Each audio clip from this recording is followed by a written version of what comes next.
Hello again everyone from Tokyo, Japan, and welcome back to Japan Vintage Camera.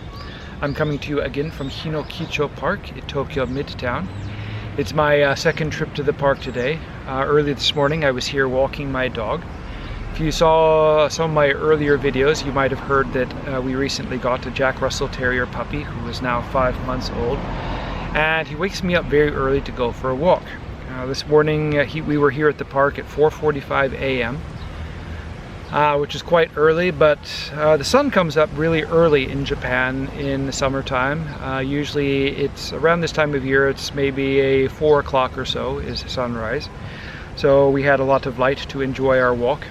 In the middle of the walk we stopped and relaxed in front of the pond for a little while. The pond right now has been emptied and is being cleaned out, something they do here about every 90 days or so. Hinokicho Park has a man-made pond, but then most lakes and ponds in Tokyo are man-made, and they like to keep it clean so the water looks nice and it doesn't become smelly. Not far away from here is Arisugawa Park, which is a place where I also like to go from time to time. They have a really nice playground and a library there. It's across from the Baskin-Robbins ice cream and National Zabu markets. But the pond there is really murky and dirty looking. They never empty it because it's full of fish and turtles. And on any day in the summertime you can usually see at least 100 turtles out sunning themselves around the pond, even though the pond isn't particularly large. And the pond is full of large koi or carp, and quite fun for the kids and stuff to feed, but because of all this they never clean out their pond, and as a result, even though the water is only about 2 feet deep, you can't see to the bottom of it. So I much prefer our pond here at Hinokicho Park. Anyway, today's video is going to be about a half-frame camera, and one of the more interesting half-frame cameras, the Konica Eye.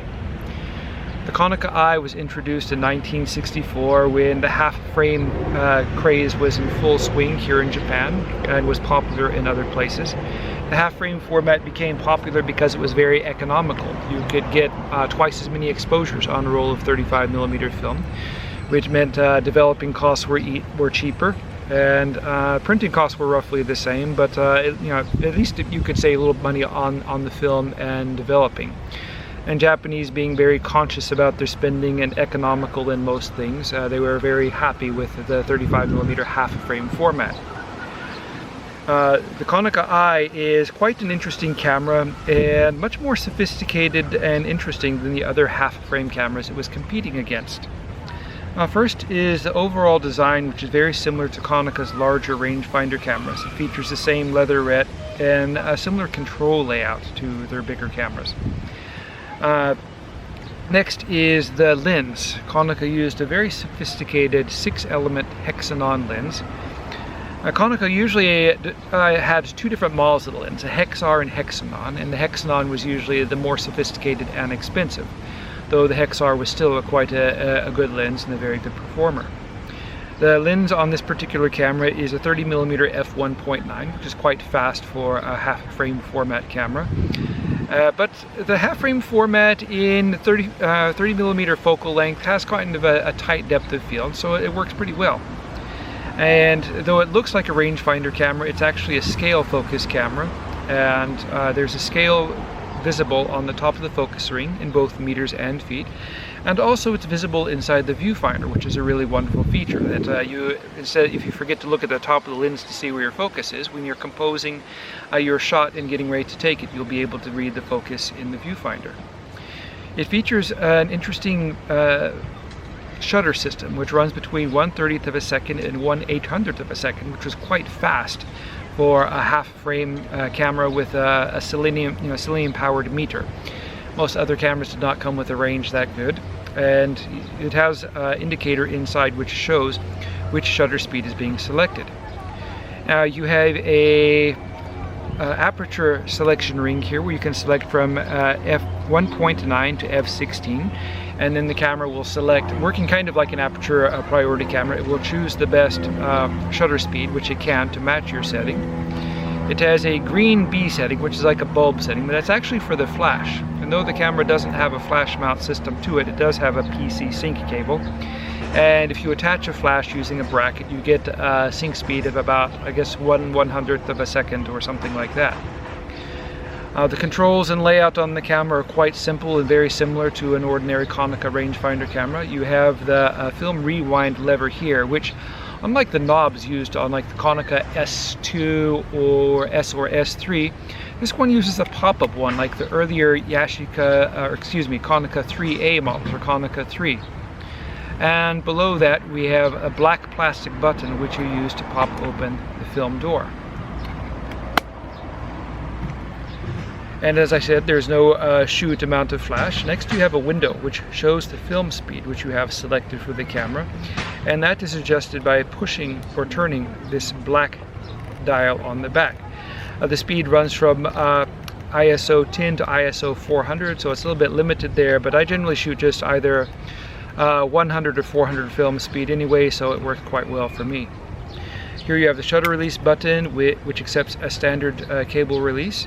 And then we have the film winding and shutter charging lever, and this is a half frame camera. The winding stroke is very, very small and very smooth, quite a cool thing. And over here we have, of course, the film counting dial.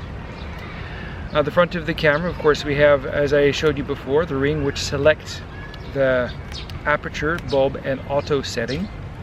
And then we have a convenient tab for focusing.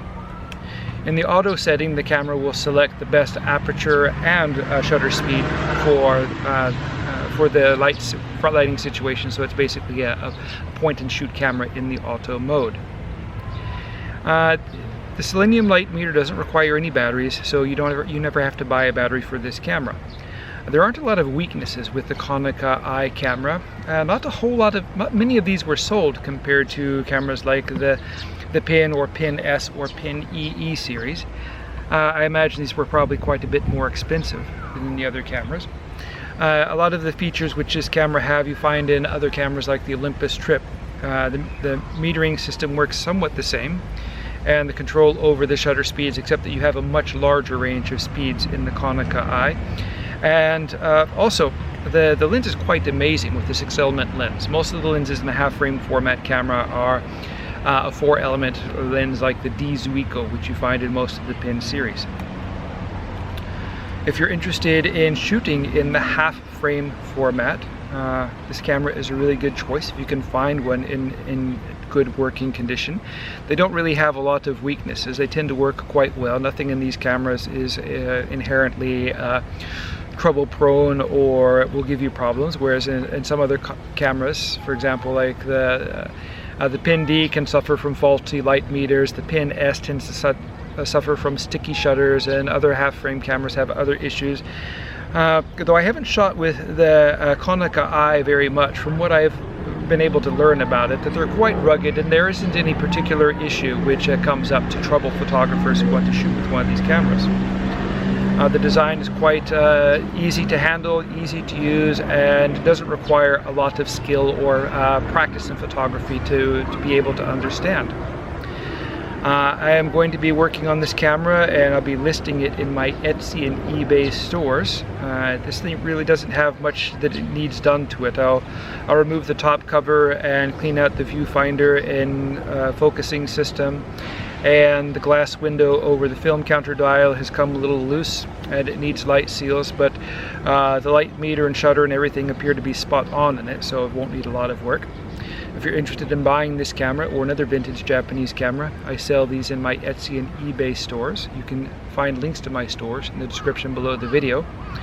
I'll be listing many more cameras over the next few weeks. As business is picking up and people are getting back to work, I'm getting a lot more orders. Shipping is getting back to normal, and shipping times are becoming faster as well. I'm still using Yamato Kuroneko, which seems to work well, but hopefully the regular postal service will be back to shipping to America and other places before long. I'll be posting more videos about vintage Japanese cameras in the future. If you're interested in seeing these videos, please subscribe. I plan to make more videos about photography and shooting film in Tokyo, so you might want to stay tuned for those. And I'm planning on making a video about what it's like to live in Japan. So if you're interested in that, please keep an eye on my channel, and hopefully I'll have that up and going in another couple of weeks or so. Thank you very much for watching. I hope you enjoyed the video, and I hope you tune in again soon.